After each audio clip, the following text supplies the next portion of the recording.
शून्य को कौन नहीं जानता। जिस तरह जादू में बहुत बड़ा चमत्कार होता है, उसी तरह शून्य में भी अद्भुत चमत्कार होता है। एक के आगे एक शून्य लिख दो तो 10 हो जाएगा। 2 शून्य लिख दो तो 100 हो जाएगा। 3 शून्य लिख दो तो 1000 हो जाएगा। और 4 शून्य लिख दो तो 4 शून्य लिख दो तो 10,000 हो जाएगा। जिस प्रकार शून्य बढ़ाते जाओ, अंक का मान भी बढ़ता जाएगा। कितना चमत्कार है शून्य में। यह पल भर में ही एक करोड़ ही नहीं, 1 अरब और 1 खरब बना देता है। पर स्वभाव शून्य को मिटाना नहीं, तो फिर 1 खरब बस एक ही रह जाएगा। जो शून्य इतना बड़ा चमत्कारिक है, क्या तुम बता सकते हो कि पहले पहल किसकी खोज किसने की थी? अवश्य तुम कहोगे कि जिस तरह सभी नई चीजों की खोज यूरोपीय विद्वानों के द्वारा हुई है, इस प्रकार शून्य की खोज भी किसी यूरोपीय ने ही की होगी। पर नहीं, तुम्हारा इस प्रकार सोचना बहुत ही गलत है। यह सच है कि यूरोप के वैज्ञानिकों से हमें बहुत सी नई चीजें मिलती हैं, पर इसका यह मतलब नहीं है कि हमारे देश के विद्वानों और आचार्य उन बातों को बिल्कुल नहीं जानते थे। जिनकी जानकारी और आज यूरोप के वैज्ञानिकों ने हमें दी है, तुम्हें यह जानकर आश्चर्य ही होगा कि पृथ्वी, हवा, पानी, आग, आकाश,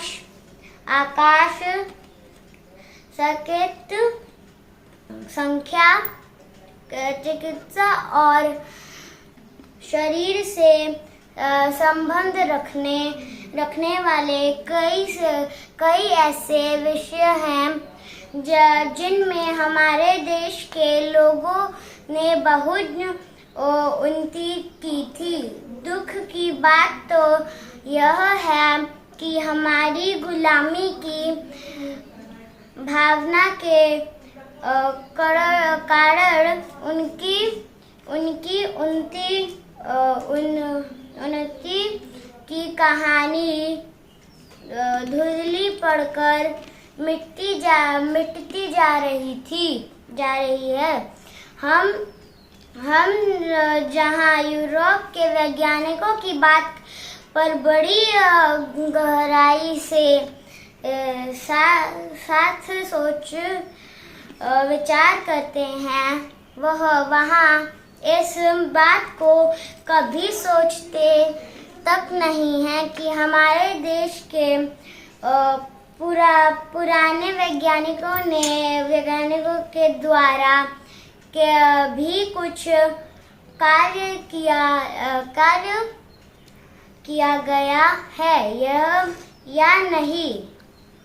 उदाहरण के लिए चंद्रगुप्त मौर्य के जमाने में जब हमारे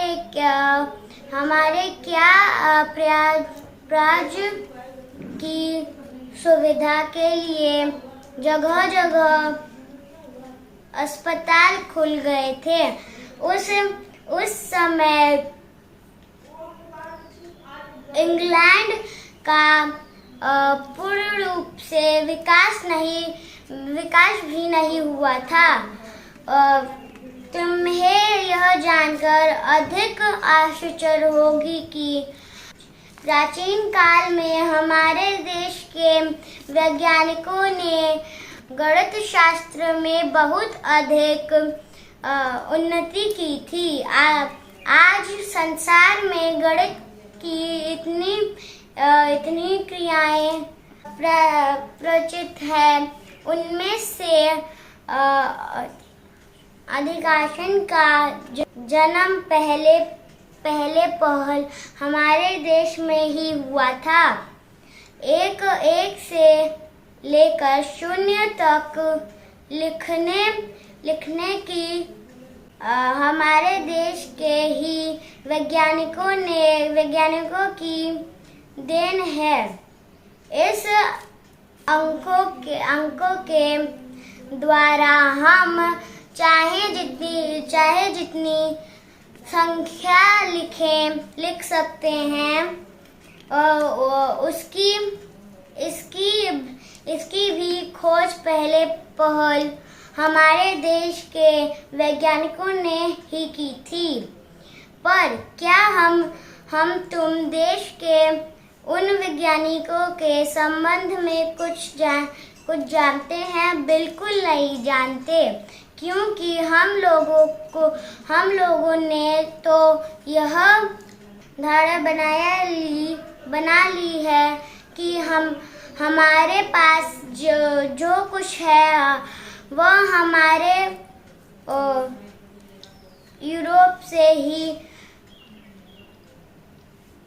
प्राप्त हुआ है।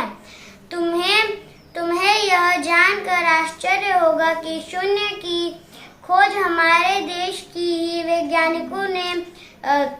वैज्ञानिकों के द्वारा इस ईसा 200 पहले भी हमारे देश में 0 का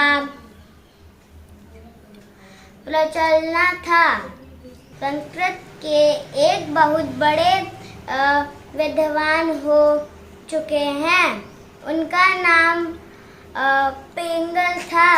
उनकी एक पुस्तक में, जिनका नाम चंद्रसूत्र है, शून्य के यार की सोच चर्चा है। वाराह मिहिर अभी संस्कृत के एक बहुत बड़े विद्वान हो चुके हैं। उनके सामान्य में एक और विद्वान थे, जिनका नाम था जिनचंद्र।